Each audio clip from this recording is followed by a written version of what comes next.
찬송가 310장 함께 찬송합니다. 310장입니다.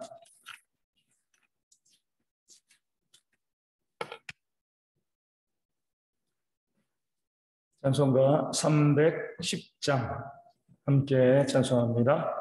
하나님의 은혜로 있을 데 없는 자 왜 구속하여 주는지 난 알 수 없도다. 내가 믿고 또 의지함은 내 모든 형편 아시는 주님 늘 보호해 주실 것을 나는 확실히 아네. 왜 내게 그새 믿음과 또 복음 주셔서 내 마음이 항상 편한지 난 알 수 없도다. 내가 믿고 또 의지함은 내 모든 형편 아시는 주님 늘 보호해 주실 것을 나는 아네. 왜 내게 성령 주셔서 내 마음 감동해 주 예수 믿게 하는지 난 알 수 없도다.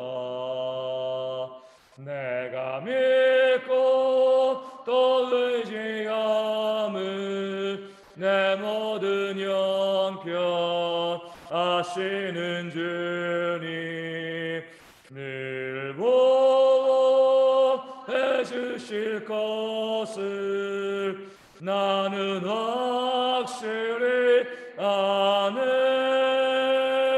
주 언제 강림하실지 옥밤에 혹 낮에 또 주님 만날 그것도 난 알 수 없도다. 내가 믿고 또 의지함은 내 모든 형편 아시는 주님 늘 보호해 주실 것을 나는 확실히 아네. 아멘. 사도신경으로 내 신앙을 함께 고백합니다. 나는 전능하신 아버지 하나님 천지의 창조주를 믿습니다. 나는 그의 유일하신 아들 우리 주 예수 그리스도를 믿습니다. 그는 성령으로 잉태되어 동정녀 마리아에게서 나시고 본디오 빌라도에게 고난을 받아 십자가에 못 박혀 죽으시고 장사된 지 사흘 만에 죽은 자 가운데서 다시 살아나셨으며 하늘에 오르시어 전능하신 아버지 하나님 우편에 앉아 계시다가 거기로부터 살아있는 자와 죽은 자를 심판하러 오십니다. 나는 성령을 믿으며 거룩한 공교회와 성도의 교제와 죄를 용서받는 것과 몸의 부활과 영생을 믿습니다. 아멘. 마태복음 5장 38절에서 42절까지의 말씀입니다. 마태복음 5장 38절에서 42절까지의 말씀. 제가 말씀을 읽어드리겠습니다. 또 눈은 눈으로 이는 이로 갚으라 하였다는 것을 너희가 들었으나 나는 너희에게 이르노니 악한 자를 대적하지 말라. 누구든지 내 오른편 뺨을 치거든 왼편도 돌려대며 또 너를 고발하여 속옷을 가지고자 하는 자에게 겉옷까지도 가지게 하며 또 누구든지 너로 억지로 오리를 가게 하거든 그 사람과 심리를 동행하고 내게 구하는 자에게 주며 내게 꾸고자 하는 자에게 거절하지 말라. 아멘. 우리가 개혁에 대해서 가장 많이 오해하고 있는 것은 자주 말씀드리지만 좋은 단어이고 좋은 뜻이지만 개혁은 무엇인가? 부수는 거야. 뭐 깨부수는 거다. 새롭게 만드는 것이다. 그러니까 어떻게 상당히 혁명적이고 파괴적인 그런 이미지가 우리 개혁 가운데도 있습니다. 하지만 노체 말씀드린 것처럼 개혁이라는 것은요. 하나님의 말씀, 하나님의 뜻으로 돌아가는 겁니다. 하나님의 원뜻이죠. 하나님께서 우리 가운데 보여주신 그 뜻으로 돌아가는 것이 개혁이지 무조건 부수고 무조건 바꾸는 것이 아닌 거예요. 워낙 하나님의 뜻에서 벗어난 게 많이 있기 때문에 뭐 종교 개혁도 있고요, 다툼도 있고 싸움도 있지만 실제적인 개혁의 원리는요 오직 성경으로, 오직 하나님에게로 돌아가는 것이 바로 개혁인 거죠.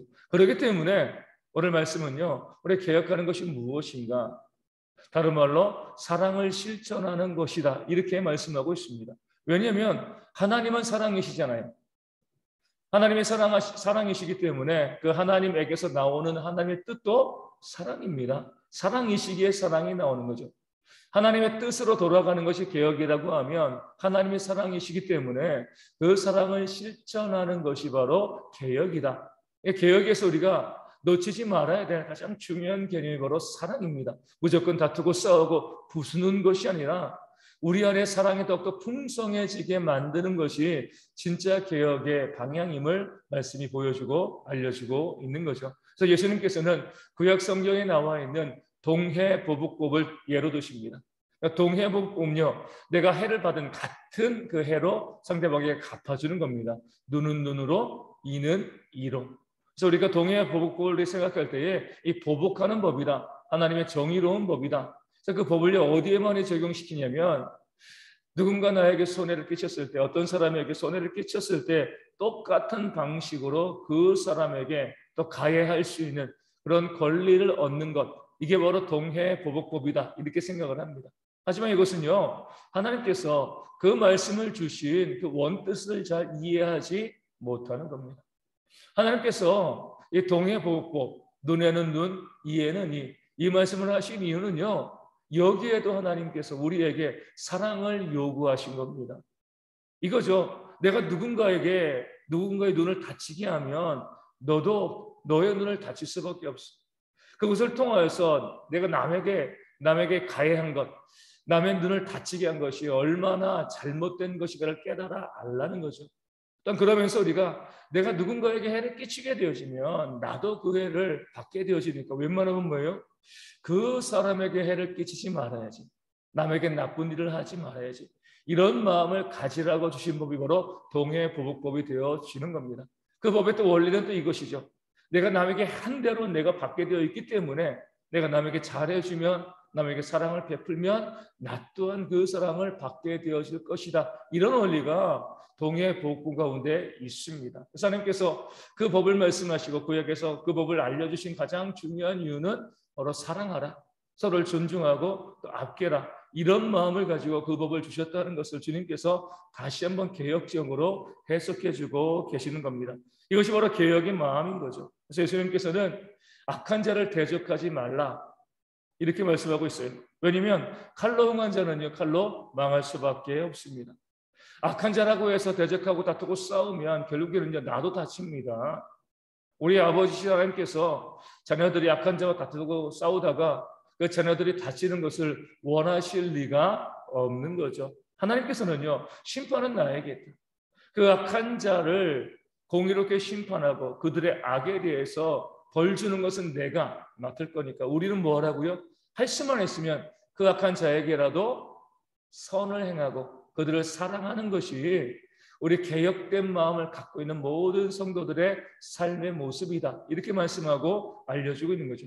구체적인 예를 드십니다. 누군가 나의 오른편 뺨을 때리면은요, 뭐 하라고요? 멱살 잡고 싸우지 말고 내 왼편도 때리라고 왼편도 돌려대라라고 말씀하고 있습니다. 누군가 나의 오른편 뺨을 때렸는데 내가 왼편 딱 대면은요, 때리겠습니까? 그 사람이 무서워합니다. 보통 보면 멱살 잡고 싸우는 게 당연한 건데, 아 그래 한 대 더 때리라고 이렇게 하면은요, 오히려 여기에서 두려워하게 되어지는 것이죠. 만약에 그 사람이 내 오른편 뺨을 때렸다고 해가지고요, 서로 다투고 싸우면 그도 죽고 나도 죽는 거예요. 한 대 더 맞으면, 한 대 더 맞는 것이 오히려 그 모든 문제를 해결할 수 있는 가장 좋은 길이 되어지는 겁니다.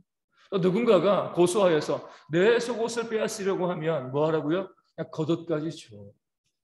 속옷뿐만 아니라 그 겉옷까지 주라. 나에게 짐을 지우고 오리를 가라고 요구하는 사람이 있으면, 아 그래 내가 두 배인 심리를 가줄게. 이것이 바로 하나님께서 우리 가운데 원하시는 개혁의 원리가 되어지는 거죠. 구하는 자에게 주고 꾸고자 하는 자에게 꾸어주는 것, 이것이 바로 개혁하는 사람들의 마음이 되어지는 거죠. 그러면서 우리가 봤을 때 개혁은요, 바보같이 사랑하는 것이 곧 개혁입니다. 그래, 개혁한다라고 하면 상당히 비장한 마음을 갖거든요. 아 그래, 개혁해야 돼, 한번 내가 목숨 걸고 싸워봐야 돼, 이런 마음을 갖는데, 하나님께서 우리 가운데 말씀하시는 것은 그게 아니죠. 오히려 부드러운 마음을 갖는 거예요. 오히려 섬기고 오히려 사랑하는 겁니다. 내가 섬기고 있는 이 공동체의 대형교회가 개혁된 교회가 되어진다는 것은요, 맨날 무엇인가 뜯어 고치는 것이 아니라 우리 가운데 하나님의 사랑을 풍성하게 채워나가는 것이 진짜 개혁의 모습이 되어지는 겁니다. 아무리 많은 것을 뜯어보시고요, 제도를 뭐 바꾸고 개혁하고 한다 할지라도 그 공동체 가운데 사랑이 없으면 이것은 개혁이 아니라 실패한 겁니다.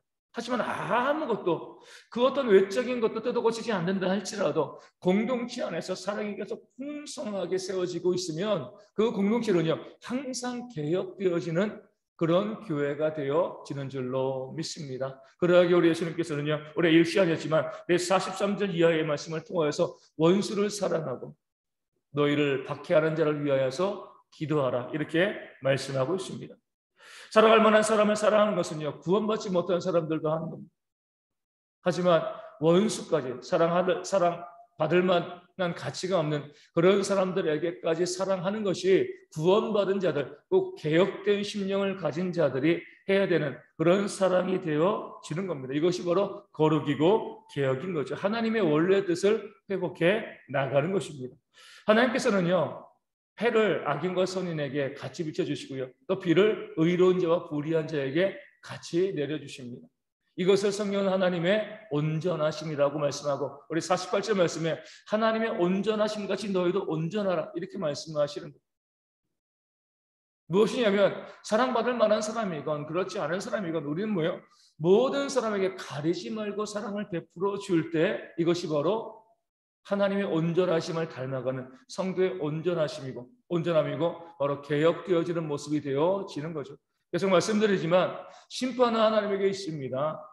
그 악인, 그 원수를 심판하고요, 나를 박해하는 자에 대해서 공의롭게 판단할 것은 하나님이 다 아실 거예요.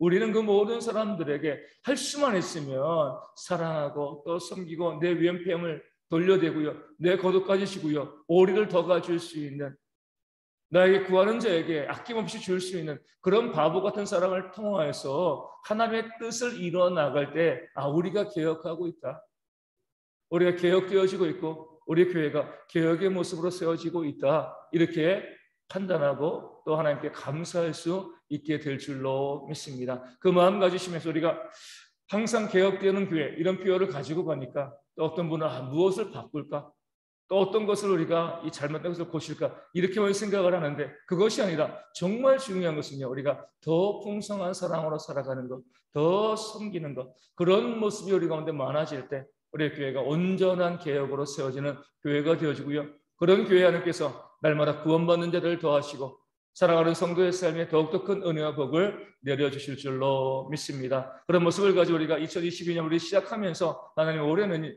제가 더 많이 사랑할 수 있도록, 더 많이 용서할 수 있도록, 더 많이 섬길 수 있도록, 더 많이 나눠줄 수 있도록, 그런 넉넉함과 그런 부드러움이 우리 가운데 있어서 내가 가는 곳곳마다 다툼이 그치고 싸움이 그치고요, 웃음과 기쁨과 화평이 만들어지는 그런 귀한 삶이 우리 가운데 있도록, 그것을 통해서 우리 가정이 회복해지고 우리 이웃과 우리 교회와 내가 다니는 직장과 모든 곳에 하나님의 은혜가 회복되어지는 그런 역사가 있게 해달라고 이 아침에 함께 기도하도록 하겠습니다.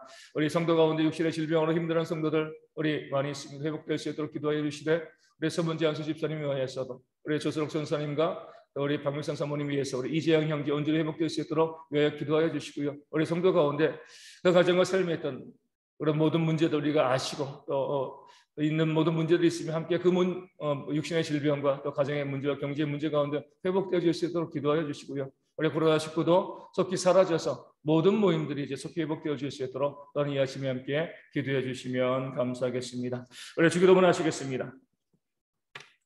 하늘에 계신 우리 아버지, 아버지의 이름을 거룩하게 하시며 아버지의 나라가 오게 하시며 아버지의 뜻이 하늘에서 같이 땅에서도 이루어지게 하소서. 오늘 우리에게 일용할 양식을 주시고 우리가 우리에게 잘못한 사람을 용서하여 준 것 같이 우리 죄를 용서하여 주시고 우리를 시험에 빠지지 않게 하시고 악에서 구하소서. 나로 권능과 영광이 영원히 아버지의 것입니다. 아멘. 기도하겠습니다.